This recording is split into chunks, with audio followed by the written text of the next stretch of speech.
Out of these 76 maps currently in Fall Guys, only 36 of them are available in solo show. Little over half the maps have been removed, and there are bugs that have been in the game for months, and even some that make certain maps unplayable. I'll even show you Mediatonic employee reviews that talk about the issues they've witnessed while working there. Even though we've reached the end of SS2 or Season 2 Satellite Scramble, I want this video to be a time capsule in how horribly Mediatonic has handled this season. Mediatonic recently made a tweet stating that rounds will be removed so they can focus on making sure the game is stable, essentially putting in writing that Fall Guys will have some of its rounds removed for the foreseeable future, even if the map doesn't have any bugs. They called the process vaulting, akin to how Fortnite vaults weapons. It seemed off that certain maps like Bounce Party, Speed Circuit, Thin Ice, and more were perfectly fine but weren't in the game. This confirms what everyone was basically thinking, and that they removed those maps so they have less things to look after. Basically, they said, hey, we can't keep up with all the maps breaking, so we're going to be removing maps, please understand. It's also hilarious how it took them this long to let us know that this was even happening in the first place, whereas before they were radio silent on the issue, and this season has been out since around September. Better late than never, I suppose. The game currently has 36 maps in solos, 24 maps in squads, and 22 maps in duos. To put in reference, Legacy Season 1 released with more maps than the game currently has in squads, and that came out in 2020. Season 2 Satellite Scramble has 3 out of 7 of its maps removed, that being Space Race, Cosmic Highway, and Star Chart.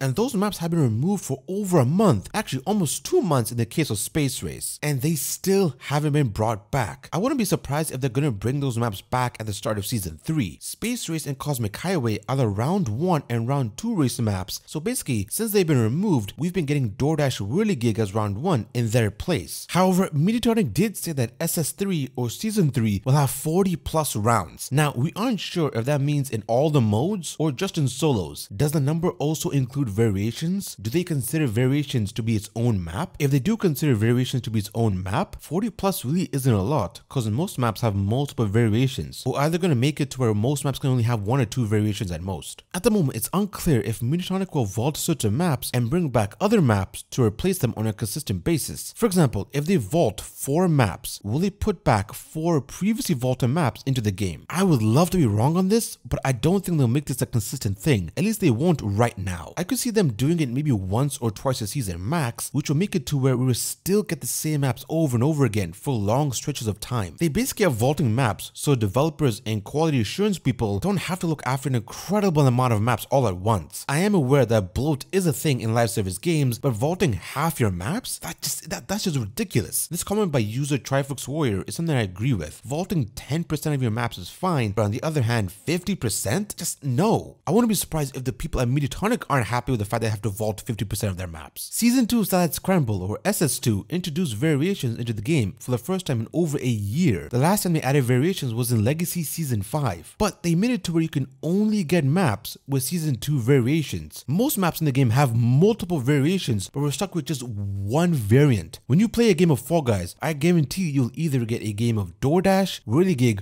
or Dizzy Heights as Round 1 almost every freaking time. The reason, as previously stated, is because Cosmic Highway and Space Race, the new race maps, have been removed from the game, forcing it to give us Whirligig, because that's the only Round 1 to have a Season 2 variation. The game does also give DoorDash and Dizzy Heights at times, but I find that Whirligig is more common. While that may not seem like an issue at first glance, just know that we currently have more than a dozen possible maps that we can get as Round 1. You'll never play a game without either getting Freezy Peak, Perfect Match, or if you play in squads and duos, Pixel Perfect. You know what's funny? Squads and duos have it even worse because there are 24 and 22 maps respectively in those modes. In solos, it feels like Hexagon is the only finale in the game at times. You might have a chance to get roll off, but only its SS2 variant. This is one of those things that have caused long time and newbie players alike to just quit the game altogether, and to be frank, I can't blame them. Fall Guys relies on its map variety to keep people hooked. That includes variations as well. If you show them a few possible maps, they'll get bored very quickly and player retention goes down as a result. And also, since player retention is down and player satisfaction is at an all-time low, people are going to be less likely to buy something from the store, which thereby decreases potential revenue. And if revenue is down, Daddy Epic isn't going to be happy. I'm sure this is something that extremely casual players who play the game once or twice a week for an hour won't be able to understand or relate to. Like, if this is your side game, you just won't even care straight up. But if you play the game for longer than an hour, you'll understand what I'm saying and can agree that limited round pool basically killed the enjoyment of playing this game. It it doesn't matter what mode you go to, limited round pool was everywhere. I'll circle back to this point later in the video and give reasons why limiting the round pool may be a good thing. But first, let's talk about some of the bugs this game has. Where do I begin with this? Most maps that have been removed due to performance issues and flashing lights have mostly originated from the Switch port, and all the other ports didn't have those issues. Now, I'm not going to say the Switch port is the reason why all these issues are happening in the first place. The Switch port is very underpowered and just terribly made. Currently, there are 9 maps that have been removed due to performance issues alone. Additionally, 7 maps have been removed due to gameplay issues such as the bubbles not spawning or where the scoring system for that particular map isn't working. This is a game-wide issue and not just one particular port. While it's understandable why those maps aren't in the game currently, it's just aggravating that they've been gone for over a month, and some maps like Speed Circuit have been gone for over 80 days and still haven't been fixed. Nintendo Switch players have reported that only half the costumes load while playing a game of Fall Guys. This does include the base PlayStation 4 as well. Could you imagine paying for a skin with real-world money and not being able to see it?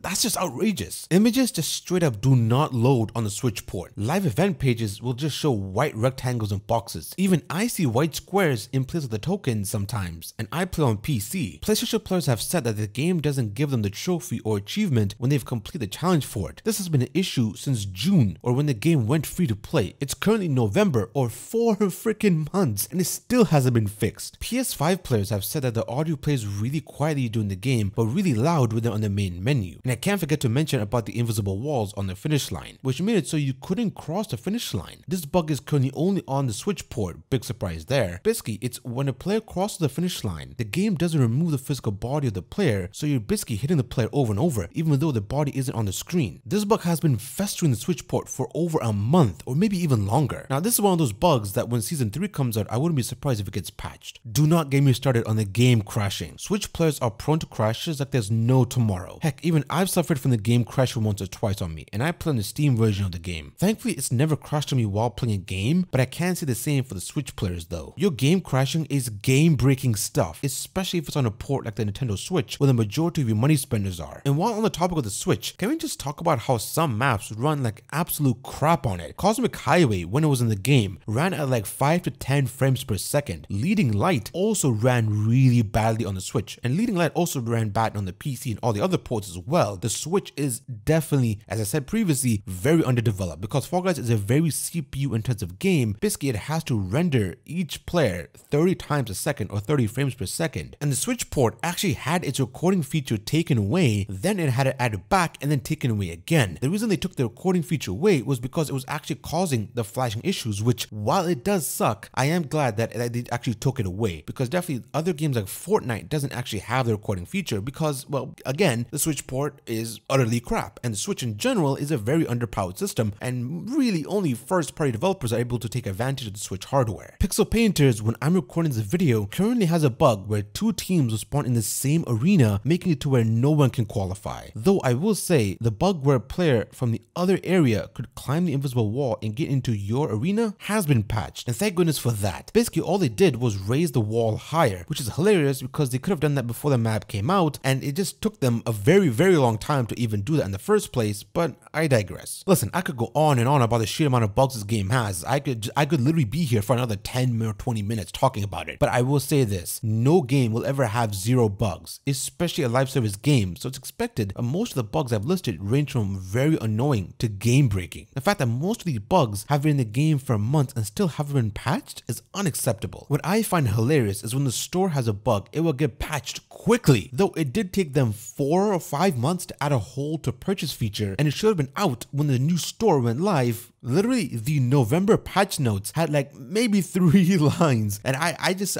straight up laughed when I just saw that. An entire patch just dedicated to a store, which, oh, I just can't. Also, they mentioned the ability to get refunds on the bottom of items now. While I am taking the piss out of the store, this indeed is great stuff, and I'm grateful that it's in the game now. I just wish they gave the game itself that much attention and love, but I guess when your moneymaker is broken, you drop everything and fix that. Now let's talk about why your jump button doesn't work sometimes. With the introduction of the 8.3.0 patch, or the last update for Season 2 Satellite Scramble, they removed Coyote Time, which basically makes it to where your character is still able to jump even though they've left the platform half a second ago. This was named after Looney Tunes character Will E. Coyote, Coyote, and whenever he would run off a cliff, he would still be running even though he wasn't on it anymore. This isn't a feature unique to Fall Guys, it's in other platformers like Celeste. Great game by the way, I highly recommend it. It gives the players a chance to jump after they left the platform or hex tile. Coyote time really helps with input lag, which consoles and PCs have to deal with, so if you press your jump button, you may be on the tile on your screen, but the server sees it that you're off the tile. Either way, with Coyote time, you'll be able to jump even though your character is a few frames off the hex tile or platform. But now that it's removed, if you're off a platform, you'll fall immediately even though you pressed your jump button. You will really feel it in maps like Wall Guys and Hexagon. The reason they removed Coyote time was because a bug or exploit known as frame run jumping was added back to the game. It's basically to where if you land on the first frame of a tile, it won't crumble. So with a macro, you can infinitely jump on a tile and won't ever go away. PC players exploited this to get free wins on maps like Thin Ice and Hexagon. The only way they could get rid of this exploit was to remove Coyote time altogether. This removal of Coyote time has effectively massively affected old and new players alike, mostly old players who had 2 years of muscle memory and had to relearn the most basic mechanics of the game. You'll see players fail jumps in maps like Hexagon even though it looked easy, and the reason they probably failed it is because their jump input didn't register. There used to be a jump you could do in Hyperdrive Heroes to where you lunged yourself and landed on the hex tiles, but the removal of Coyote time is much harder to do. It's still possible, but most players fail it. When I made my Why People Are Pissed at Mediatonic video, Mediatonic wasn't communicating with their player base at all. People were fed up with how limited the round pool has been, along with other issues. They've since somewhat made of an effort to let players know if a map has been removed, vaulted due to bugs or performance issues, which is a step in the right direction. And they also made a tweet saying that they're relaunching their Fall Guys Owl account, which is an account they made back in 2020 to tweet about issues and server updates. So this account will notify us about bugs, map removals, and general fixes, which is great. This is so the main Twitter account go back to tweeting things that no one cares about, while the important things are being said on an account with a way smaller following. Hooray! Alright, I'll put my cynicism aside. This is a very good thing. We'll just have to see how active the account is, because right now, I'm not very confident in it at the moment. And while we're on the topic of the Twitter account, let's talk about how they would tweet out the wrong limited time mode being live. Not once, not twice, but 3 times. The tweets will be scheduled to go out, but the show will be swapped at the last second, which is such a blunder at an organizational level. If it happens once, it's fine, things can happen, but 2 additional times? This does showcase Mediatonic appear to have a lack of communication internally as a company, which does reflect some of the Glassdoor reviews the employees of Mediatonic have left. Honestly, every issue I have with the game put aside, it is honestly great to hear the employees of Mediatonic get paid very well for their work. Heck, since Epic acquired Mediatonic, according to one review, the pay got doubled. They have an anti-crunch culture, which basically means that people aren't working super long unpaid hours without breaks. Crunch is the worst thing you can have at a game company, and even the benefits are great, and it just seems like people just care for one another. In general, it's a very healthy place to work at. Some of the major players like Blizzard have had a horrible reputation and treat their employees like wet rags rather than actual people, so this does make me happy to see. Although the lack of communication with departments is clear to see, and management appears to be quite disorganized, which makes it hard for other departments to do their job. Either way, they definitely need to either retrain their managers or just hire new ones, because currently it's not looking good. One review that stands out is from an employee that says Epic is forcing Mediatonic to grow up and that they lack vision and aren't stepping up to the challenges of being a proper developer. Before Fall Guys, Mediatonic was a pretty small indie studio, but since Fall Guys obviously was acquired by Epic, they basically had to double, maybe even triple their staff, so I can definitely see how there's some issues with it. But they've had almost, I don't know, a year, I think? They should have gotten everything all together, but I guess not. This is the place where I can talk about other things that annoy me personally, but may not affect the majority of the player base. The game's reporting system feels like it's just there just so people can just stop asking for it. We have no idea even if it does anything. We don't get a confirmation if the person reported gets banned. I would love to see a pop-up that says, hey, the piece of crap you reported, yeah, they've been banned or suspended for X amount of days. And also, can we please report people for time wasting? I'm getting sick of waiting for Slime Climb to end because some cringe lord feels like holding up the line essentially. Let us report them, please. I remember back in the Legacy Season 6 days, Mediatonic added a feature which would kick players who were AFK after a certain amount of time, but due to it affecting matchmaking, it was removed and never brought back again. I can't be the only one who remembered it had that feature, right? I'm getting tired of spectating people who are clearly not there. I also hate it when I complete the season pass and I lose because that means I don't earn anything. No kudos, no fame, no nothing. When most modes have 6 to 7 rounds, so if you lose, you get nothing for all that time. When I'm making this video, you still cannot preview celebrations. If I'm going to spend $8 on something, I want to see what it looks like. And also,